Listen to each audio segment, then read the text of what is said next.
who's going to emerge as this number 2 running back is the question. Well, Jaden Blue, you've been talking a good talk this offseason. You've been talking a great talk. A lot of people just hyped on what you've been talking because you said, hey, I grew up. It was bad last year. I didn't take it serious. I didn't come in here with a mature attitude. This year is going to be different. I love hearing that. I love because I had a lot of hype for him this rookie year and it didn't materialize. And I was frustrated why he couldn't get on there, even when I'm like, come on, you need this explosiveness. But hey, you don't know the playbook and you ain't being serious. I understand it. You ain't going to play. You ain't going to get quarterbacks killed. You ain't going to get players hurt and this and that because you're not taking this serious. So I get it.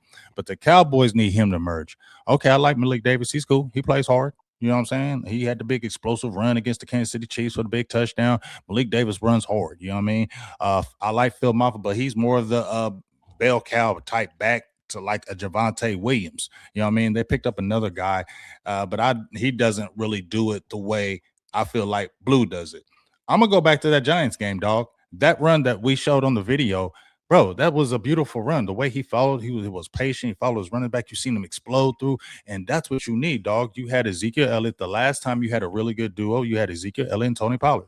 They drafted Tony Pollard, and you saw how effective it was. I think their best 2 years together was 21 and 22, where Ezekiel ran over 1,000, Tony Pollard ran for like close to like 800. And then the next year it flipped where Tony Pollard got his first 1,000-yard season. And then Ezekiel Elliott had like 875, almost 1,000 yards. But I don't know if he played the full 17 games. But Tony Pollard was a guy that averaged like damn near 5 yards a carry his whole career in Dallas. It dropped a little bit when he became the number one back. He averaged like 4 yards a carry. But when he was the backup, he was averaging around 5 yards a carry. Okay. And you've seen that explosiveness with TP. Now, I don't know how to compare them to because TP left and he's still having a pretty good career with the Titans. But Jaden Blue offers things in the passing game like TP did because he was a former receiver. That's what you really like. You've seen that speed. Cowboys don't have that. You can't tell me that the Cowboys don't need this young kid to step up and come right in, because if he can do that, because Javonte Williams is your bell cow. We watched Javonte Williams. He's a guy that runs hard. He's a guy that will run you over. We've seen that. He runs between the tackles. Or he's running between guards, he's running up the middle. He's a guy that's you can get them strong carries. I hate to say this, but Jason Garrett used to call him the dirty yards. So he gets them dirty yards. But you need explosiveness. You need some guy that really can take off the defense and people can get scared about. And I feel like that's what Blue offers. And if he really has his mind right, I just mentioned those numbers. You saw how much of a better team Dallas was when they had Tony Pollard and Ezekiel Elliott. They were good with Ezekiel Elliott, but when they added that other dimension of the running back where you really can't guess what's going on, or you really don't know what you're going to really run with these two guys, it makes it better. You see a lot of these teams now in the game will have, unless you're like a extraordinary back, the elite of the elite, damn near all these teams are getting two back systems. That's the way it's running in the NFL. A lot of people ain't worried because they don't want to pay that big money to the running back anyway. But running backs aren't making that kind of money anymore. So they're not trying to do it. And you saw even with the Chiefs a few years ago when they had Pachinko. He wasn't no big time guy, but you saw they used him. He came out the 7th round and he really helped them, and they were running that 2-back system. You feel me? Because he was a guy that could really explode and really open up that defense, so where Pat Mahomes could do a lot of things. So you need Blue. I think I'm believing you got the talent. I'm gonna go by what he says, but we'll be able to see in training camp first, right, G? We'll be able to kind of see it if he's really stepped up, and then hopefully he can get some burn in the preseason and really show what he can do. But they need him to play well, and I'm banking on him. I don't really want anybody else to win this competition. You need to get him, and he needs to turn up. Yeah, I always think back to last season at this time when we didn't know. It was a real unknown at the position. We weren't sure what Javonte Williams was going to do coming off that injury. Mm-hmm. Jaden Blue was the exciting new rookie. You can get guys in those later rounds as a rookie to come in and be good right away. You see a lot of running backs that are picked in the later rounds that come in and be good because of how the position has been like devalued. So It's just amazing to think that where we were at this time last year, I was really pumped up thinking Blue was going to be that explosive guy. I was looking, we're all watching highlights. We're looking and seeing those giant plays he was making at Texas, and you were getting excited about that, especially with this offensive line. They do always focus on the offensive line. We know they have a solid offensive line. So you were really disappointed that he wasn't able to be active for all those games last year because you were really hoping. And I remember all year thinking, when's going to be the game we see Blue? When's going to be the game we see Blue? Because we want to see that explosion, and that 1-2 combo would be nice. But I'm still really excited for him. I still think he does have those abilities that you saw at Texas. It just comes down to like what you was just saying. If he's got the head on right, he's acknowledging he didn't approach things the right way last year. And then you're hearing the coaches talk good about the way he's approaching it this year. So I'm getting all back excited about him again. I wouldn't be surprised if you do see him come in and kind of, it might start like an 80-20 kind of thing. I think he's going to win the backup, and I think it might go 80-20 with him and Williams at first. This kind of bold prediction, but I think it's bold. slowly you're going to see Williams, Blue climbing up, taking more and more into that time. And Williams needs that anyway, because you saw how he wore down. Anyway, I just think Blue might end up surprising people. Let's hope he does. I ain't gonna lie, my jury is out on you. You had me hyped, and I just kind of don't trust it. I gotta see you. You know what I mean? I gotta watch you, because you did all that talking last year, ain't nothing materialized. So I have guarded optimism, because I know you have the talent, but we got to see it. And that is a bold prediction that he'll really eat into them carries. But I agree with you with the fact of Williams had some bumps and bruises at the end of the year. You saw him wear down a little bit. He already had some injuries prior to even coming to Dallas, right? So you want to keep him fresh, especially for the long haul and down the stretch in that November and December, where it really gets tough in winter games and things of that nature. Especially if you're going on the road, you need that tough running back, but you also need that guy that can, out of nowhere, boom, 70 yards. Game might be tight. You hit it out to him on the outside. He takes it to the house, really blows the game open, and it changed the game. Those kind of plays change the game. We've seen it. Tony Pollard's done it. We've seen it when he's had breakaway runs, when he was with the Cowboys. I remember with the Bears game and that Niners game where they were fighting back and forth, and Tony Pollard broke 2 big runs, you know what I mean? And those separate games to really kind of open the whole game up and really gave the whole team a lift. Because y'all remember when we had TP? You feel me? We was excited when TP got in that daggone game, because TP could really take it to the house. You feel me? He could really do a lot of things. So TP would get you excited. So this is the type of excitement I want to have with Blue. And this is his chance. They're saying, here, this is for you. Take it. He needs to. Yeah, I do. I think he's got the potential to possibly be even better than what a Tony Pollard was. But yeah, we just need to see more touches, more time in the game, that kind of thing. And hopefully he's getting the playbook down and all that good stuff. Yeah. But what about Malik Davis? Is he just not getting respect? I mean, he came in last year and he played a nice role when he had to go in there and play. And you saw against the Chiefs, he kind of opened up the game there. But looking at all the inexperience behind Williams, Davis would be the most experienced guy. Would he be a guy that is in a position? Like, could you see him coming out as running back too? I mean, I could, but I don't want to. I don't want to see no Malik Davis as the backup.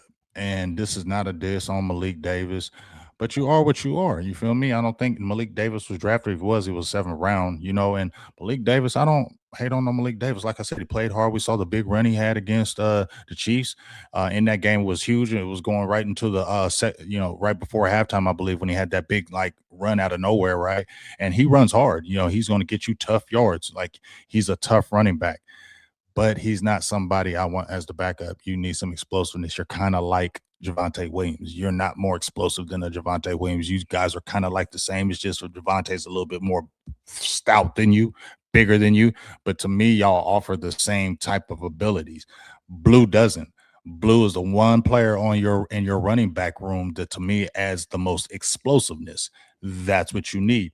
You already have explosiveness across the board when you're looking at your receivers, possibly tight end. We'll see what happens with that. We talked about that last week. So why not add this? I don't want to add a guy in a running back room as the second back when you're almost like the first. I don't want that.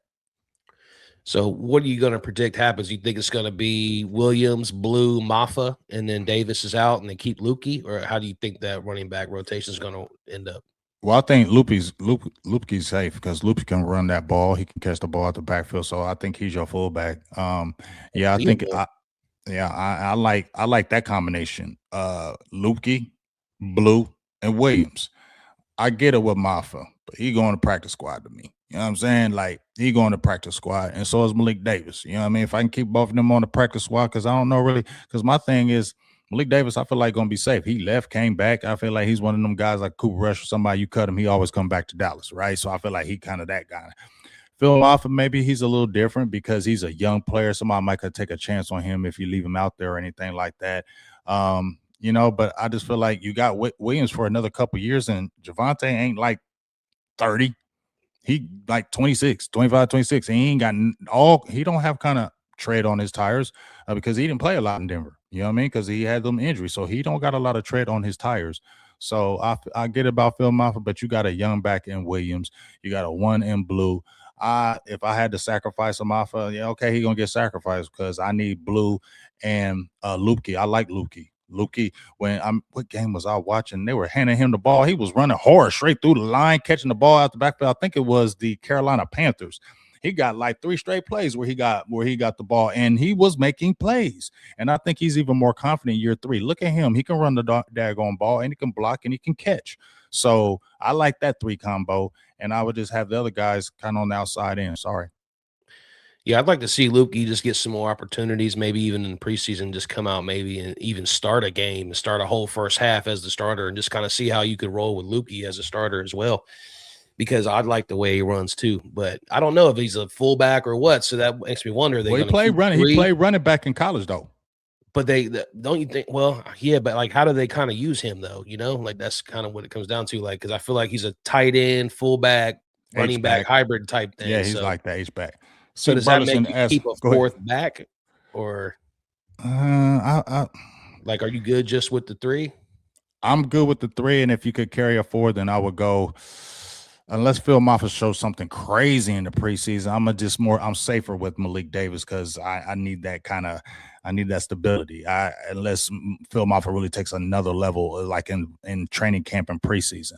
I think Is C. Burleson asked a question about would I start Lukey or Blue if Williams went down. I mean, Blue showing something. I'm gonna start with Blue. I mean, I'm gonna do that, and you still got Lupke as your fullback. You can still use both of them.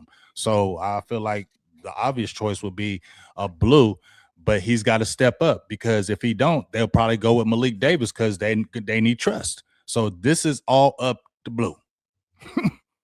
Yeah, so then I guess one last thing here on running back. If we're not seeing those things from Blue and Moffat or Davis, should the Cowboys potentially go after a veteran Yes, by trade or maybe an old guy yes. off of free agency, but maybe I look hope not an into a old trade? guy. Yeah, I don't. I hope they don't have to really trade unless you got they have to be terrible if you're just really having to trade for somebody. Yeah, I definitely would look at waiver wire. If you're feeling not confident, that would just be a disaster in my opinion. That would just be frustration because like it's all here for you. And we saw a little bit, albeit it was a Giants game and the game didn't really matter. I don't care. I still saw some things, Yeah. and I feel like he can really build on that. That's why I'm kind of like you, but I'm not like you, G, in the aspect of I have that enthusiasm like you, but I don't have the trust, but I know it can happen. And I'm like kind of like getting excited it too. It's the Like, bro, hopium, like it's right there. Like, the hopium dog, on you know Blue. how it's definitely the hopium. It's definitely the hopium on that hopium that you hope your ass step up and be the guy that you're supposed to be. Because I'm telling you, dog, I'm telling you, if he really grasps it, I don't care what anybody's saying in the streets about Jaden Blue. Like he not my little mechanical, whatever. He's explosive, dog. You seen it at Texas. You seen it. You seen it in little spurts here. So he's a guy that can scare defenses. You need that. I feel like we saw enough to see that he can play in the league, so it's just up to him, I guess, from there. But Yeah, it's up to him now. I'm excited. I hope that they do find a way to get him more involved, and hopefully he is doing all the things that they talk about.